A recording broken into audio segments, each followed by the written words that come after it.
Autolite and its 96,000 dealers present Suspense. Tonight, Autolite brings you a story of a mind reader who discovers his nightclub act is not a fake. A story we call A Vision of Death, starring Mr. Ronald Colman. Before our play begins, here is a word about Autolite from a good friend of ours. Greetings, Sahib Wilcox. Why, it's that amazing, magnificent mystic and great glass globe gazer, Sabu the Swami. What's on my mind? You think of your best friend. Everybody's best friend. The Autolite Stay Full, the battery that needs water only 3 times a year in normal car use. Now the glass shows a glass even more powerful than mine. Well, that's the fiberglass retaining mat protecting every positive plate in the Autolite Stay Full battery. They prevent shedding and flaking and give the Stay Full longer life, as proved by tests conducted according to accepted life cycle standards. Now I see many smiling faces. On the thousands of drivers who visit their masterful, merry, and marvelous neighborhood Autolite battery dealers for an Autolite Stay Full, the battery that needs water only 3 times a year in normal car use. Now the crystal ball shows words of wisdom. I know. You're always right with Autolite. And now, with A Vision of Death and the performance of Mr. Ronald Colman, Autolite hopes once again to keep you in suspense.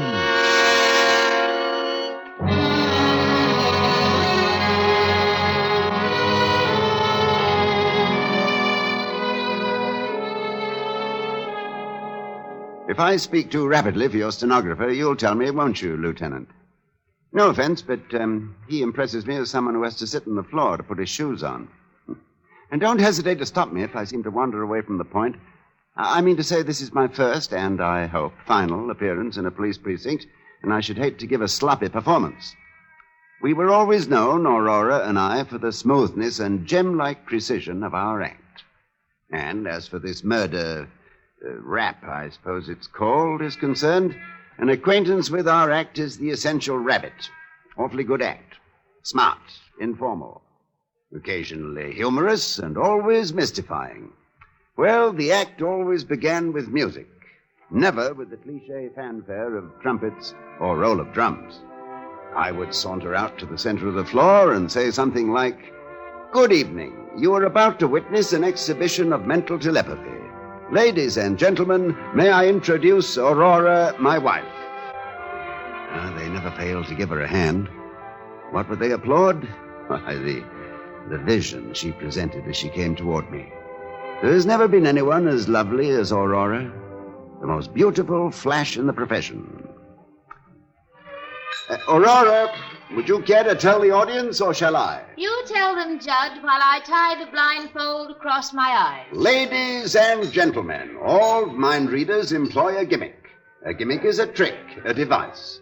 For example, when the mind reader, threading his way through the audience, says to the mind reader sitting blindfolded on the stage, "A lady has given me a small object which I now hold in my hand. What is it?" And the mind reader sitting blindfolded replies, "A silver coin." The answer has not come through mind reading. No, it has come through the gimmick. A cue or signal communicated through the very question itself. But we don't do that. We do not. You will notice, ladies and gentlemen, that I never speak to Aurora at all. Are you ready, Rory? Ready, Judd? Here we go, then. You, sir. You have something? Good. Concentrate upon it, like a good chap. The gentleman holds a And coin you, madam? in his hand. It is a Mexican peso bearing the date 1892. That's very clever of you, madam. I'll be surprised if she gets this one. The lady holds in how her about hand you, young man? her other hand.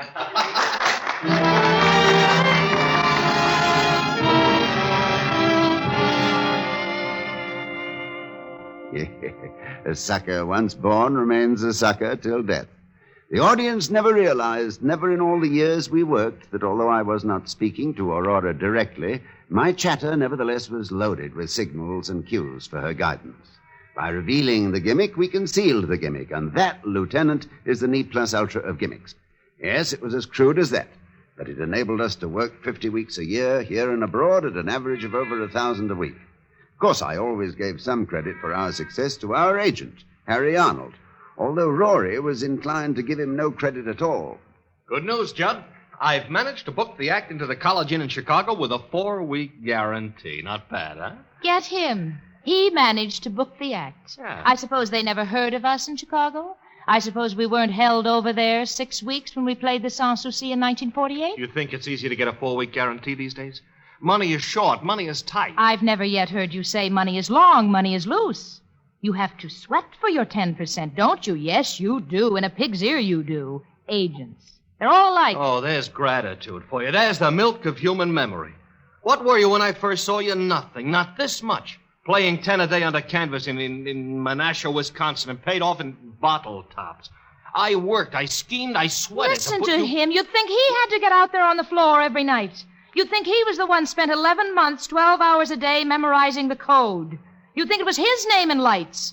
Agents. All they know is how to live off a dead whale. Scum of the earth. Look, I'm not going to take that from you, you hear me? You'll take it, baby, along with the 10%. You'll take it and you'll chew it and you'll swallow it and you'll keep it down, too. How do you like that? I'm warning you, kid. Don't push me too far. Now, Don't push children, me to... children, on your way, Harry, and don't let it get you down. I think a 4-week guarantee is pretty good. Oh, thanks, Judd. If it wasn't for you, Judd, I'd... Oh, why go into it? I'm going for a walk.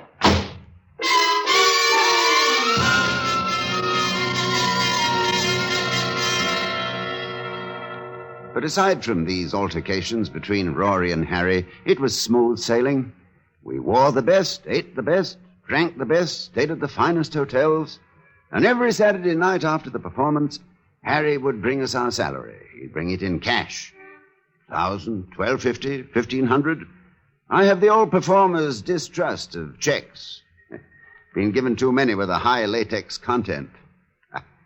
Anyway, life couldn't have been more placid. And then one evening, about 5 weeks ago, soon after we opened at the Grove here in town, a frightening thing occurred. We'd just begun the act, and I was out in the audience. You will notice, ladies and gentlemen, that I never speak to Aurora at all. Are you ready, Rory? Ready, Judd? Here we go, then. Now, you, madam. The lady holds in her hand a compact. It is platinum and bears her initials R.C. You, sir. You, sir. The gentleman is holding an engagement ring. In it are 3 small diamonds. Miss. The miss, young lady. The young lady is holding. It's a small cameo brooch and. Rory! Quick, Maurice, music! I picked Rory up from the floor and hurried with her to our dressing room, almost beside myself with anxiety. I placed her on the couch, dampened a towel, and put it on her forehead and began to chafe her wrists. Rory, honey, Rory. Judd, what happened? I was in the bar. Do you want me to get a doctor? No, I don't know. Get out. Leave us alone. Get out, Harry, get out. Judd. I'm here, Rory. Are you all right? Well, I guess so. I don't know what happened. Oh, you fainted away. Try to remember what happened. Oh, I felt funny. I don't remember. No, try, Rory, try. Try to remember. It's important. I can't. Why is it important? Oh, you don't know? Rory, you don't know? You were calling out the answers before I even had a chance to give you the cue.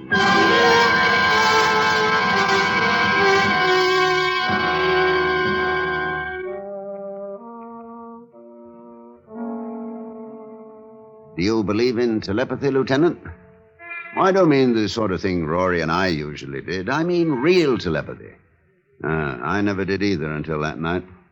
I don't mind telling you I was badly shaken. I mean, after all, I knew we'd been using a gimmick, and suddenly it began to happen without the gimmick. It scared us to death. We didn't know what we were getting into. But we went on with the act, and in my mind, I began to search about for the answer. I found it, of course. You'll find a gimmick in almost everything if you look hard enough. I've got it, Rory. We've worked together so long that you know what I'm going to say before I say it. From my inflection, my pauses, even my movements. You see? Judd, that has to be it. Oh, this is marvelous. When Harry gets back, I'll tell him about it. And if I last until tomorrow, he can ask the management for more dough. Yeah, as soon as he gets back. Next Thursday. Tonight. How much more should we ask for? Well, Tonight? What made you say tonight? I don't know, Judd. Oh, you were there when he told me he'd be in Palm Springs till Thursday. What made you say tonight? I don't know. What difference does it make? Stop picking on me. So I made a mistake. So what? Well, I don't see how you could make such a mistake, that's all. Judd, leave me alone. I've been worried half crazy about really being able to read your mind. I've been under a strain. So Harry's coming back Thursday and not tonight. All right. You satisfied? He'll be here Thursday and not tonight. You Judson Stone, mister? This dressing room, eh? What is it? A telegram. Sign here? Oh, sign for it, will you, Rory? There you are, kid. I'm sorry I blew up in your face, Judd. Judd. What's the matter? It's from Harry. He's coming in tonight.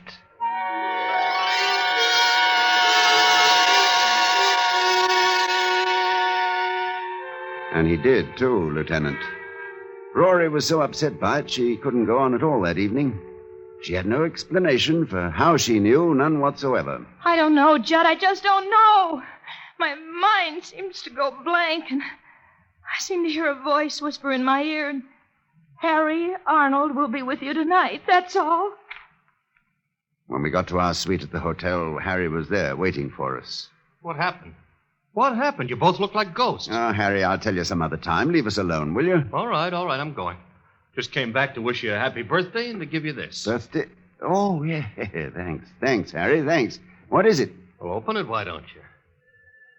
It's a bathrobe. A red silk bathrobe with your initials. That's right. It's a... How does she know? How do you know? Get out of here. Get out of here! Judd, make him get out of Look, here! I won't be talked to like that. I don't care who she is. I won't be talked to Harry, like shut that. up! For heaven's sake, shut up and go away. Leave us alone. What? Go, get out, get out! You too, Judd? She's got you talking against me, too, huh? All right, I'm going. But from here on in, it's strictly business between us.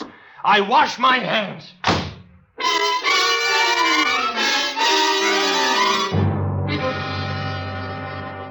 He kept his word, Lieutenant. From that time on, he kept himself to himself. And I was prepared to let it go at that, much as I liked Harry, until the night I was awakened by Rory, moaning in her sleep. No, please. No, Rory, wake up. You're having a bad dream. Rory. No. What? Judd? Shh. Judd. Quiet, easy. It's all right.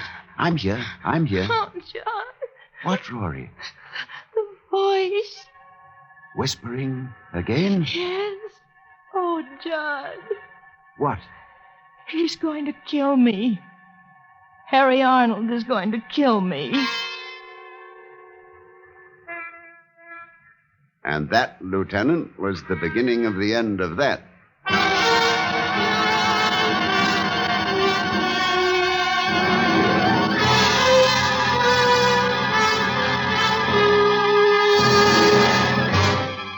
Autolite is bringing you Mr. Ronald Coleman with Kathy Lewis in A Vision of Death. Tonight's production in radio's outstanding theater of thrills, Suspense.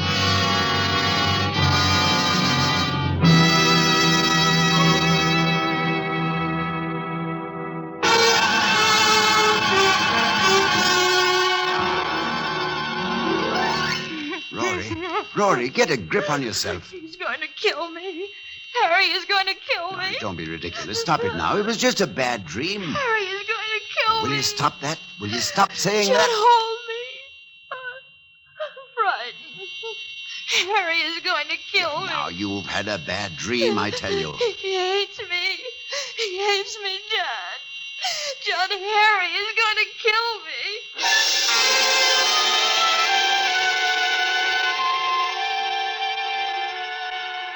I'm a rational man, Lieutenant.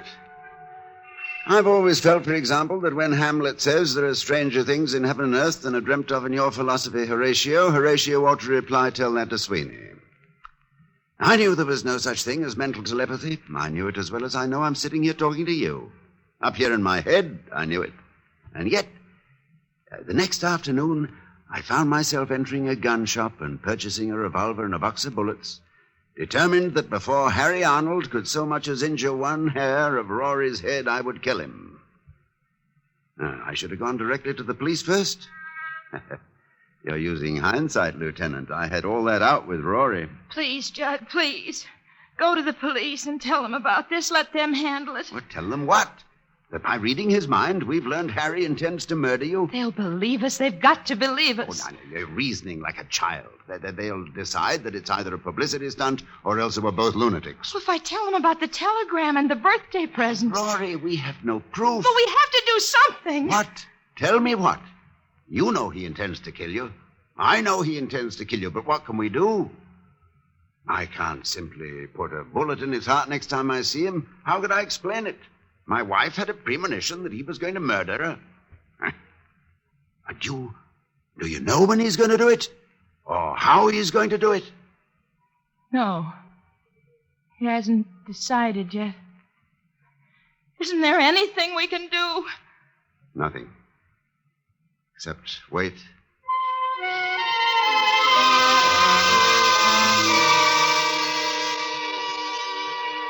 I reacted to the waiting as you might expect, Lieutenant. Sleeplessness, loss of appetite, growing irritability. I flared up at everyone. Waiters, chambermaids, elevator boys, the manager of the club. The manager of the club, yes. He finally said to me... Stone, what the devil's gotten into you? I'd really like to know. None of your business. Well, I'm only trying to be nice. Oh, shut up and let me alone. Yeah, sure, I'll let you alone. I'd let you alone right now if your contract didn't have another week to run. But after that, I'll let you strictly alone. You'll never work this club again. Maniac.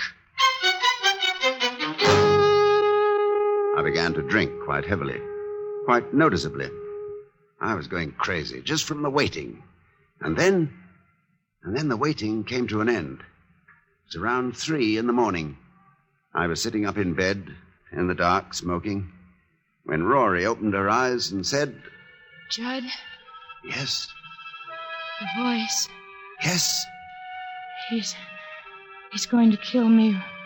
Here. Right here, in this room. Rory. Saturday.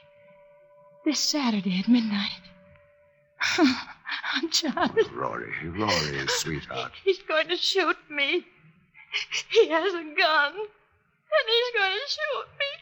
He's going to get you downstairs in the manager's office at the club.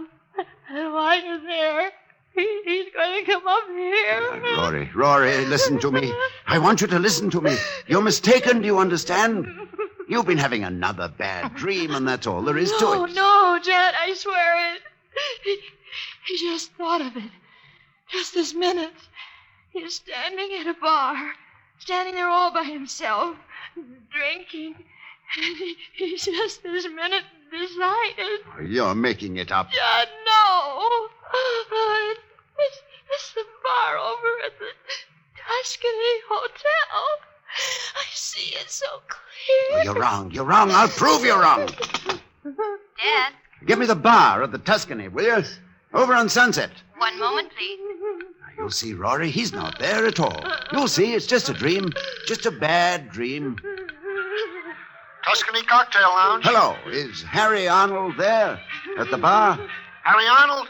No, I'm sorry, he's not. He's not, huh? You sure of that? Oh, sure I'm sure. He was here all evening. Left about a minute ago. I said goodnight to him myself. You want me to call? It wasn't a dream. Judd. No, Rory, don't worry. Trust me. When Harry comes tomorrow night, you won't be here at all. But I will.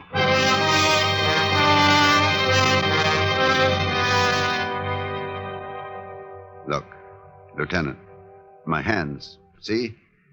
Just the memory of how I felt at that moment, and my hands begin to tremble again. Amazing, isn't it?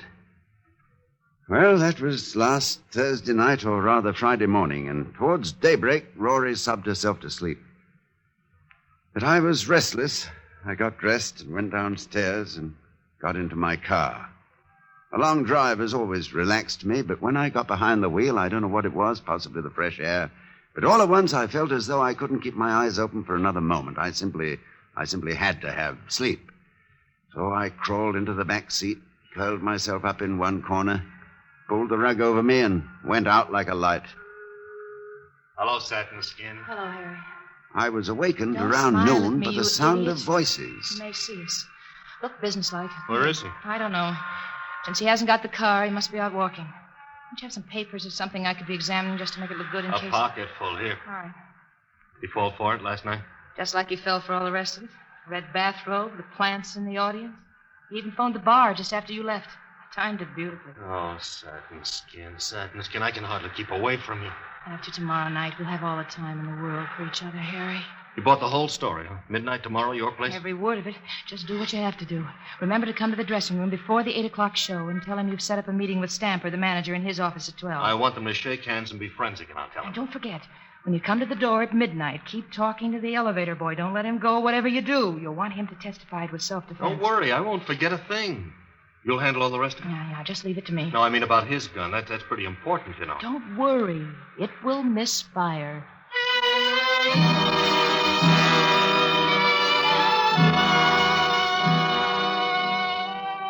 It'd be difficult for me to tell you what I felt as they walked away, Lieutenant. One part of me felt the way a man ought to feel, I suppose, when he learns that the woman he loves is not only unfaithful, but plotting his death as well. But another part of me felt only relief. Relief at learning there was a gimmick in this, too. Yeah, they'd been fairly clever for amateurs. Harry had a good excuse for carrying a gun to protect the cash he brought me each Saturday.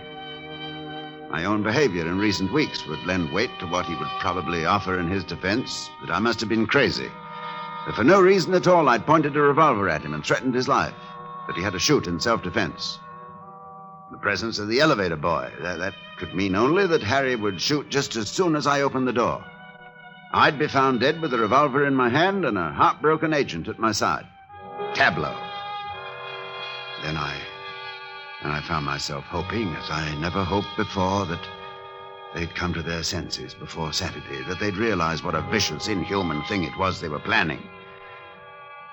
But just before the 8 o'clock show that night, there was a knock at the door of our dressing room. Come in. Judd, I've been talking to Stamper, the manager. He's sorry there's bad blood between you, wants to square it. I told him you'd be in his office at 12 to talk things over. All right with you? Yeah, We don't want it so we never work here again, do we? I mean, there's no reason we should. no reason at all. Button my dress, Judd. See you later, Judd. Yeah, later. Oh, we did the show and then went up to our suites. I helped Rory pack a small overnight bag. I loaded the revolver, and then there was nothing to do but wait. The minutes passed. 9 o'clock, 10, 10:30, and I waited. Judd, Yes? I don't want you to go. It's best that you do. Doesn't seem right to leave you here alone. Things might not go as I planned. I might not be able to stop him. And if I fail to stop him... No, it's best that you go. Just wait at the motel until you hear from me. What time is it? Almost 11. 2 minutes of 11. I'm out of cigarettes. Desk. This is Mr. Stone in 1101. Please send up a carton of Players, will you? Right away, Mr. Stone. I want you to go now, Rory. Judd, let me call the police, please. It will be useless. We've gone into it, and it'll be useless. Then come with me. He won't find anybody here. Well, then he'd choose another place, another time. Here's your valise You have your gun. in my pocket. You won't take any chances. I don't know what I'd do if you were hurt or anything. I won't take any chances. Let me help you on with your coat. Oh, Judd, I love you so. Yes, I know. And I love you, Rory. I really do, you know. Ready? Yes. 11 o'clock. He'll be here in an hour. Go now, Rory. Kiss me goodbye. Judd. The cigarettes. Get them, will you, darling, while I find change?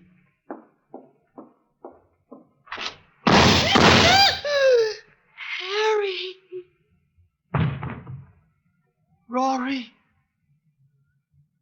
Rory. Rory!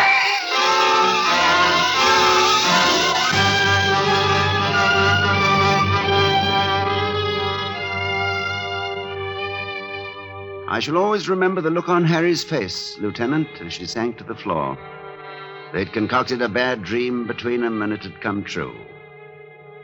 I'll bet he still doesn't know how it happened, and if you pass his cell, Lieutenant, you might tell him. Whisper the word gimmick into his ear. That's what I said, gimmick. I gimmicked the clock while Rory was dressing. Set it back a full hour. It was 11 to her, but 12 to him. I adore gimmicks. Don't you?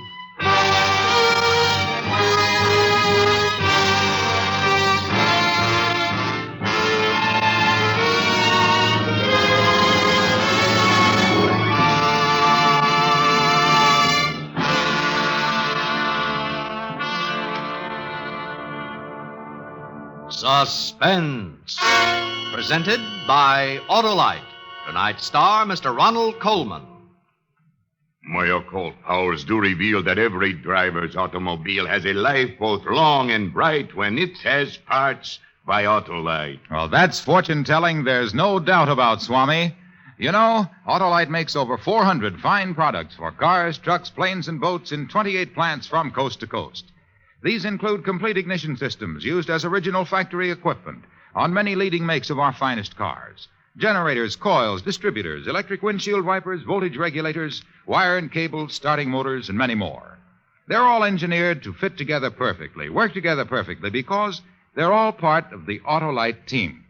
So, friends, don't accept electrical parts supposed to be as good.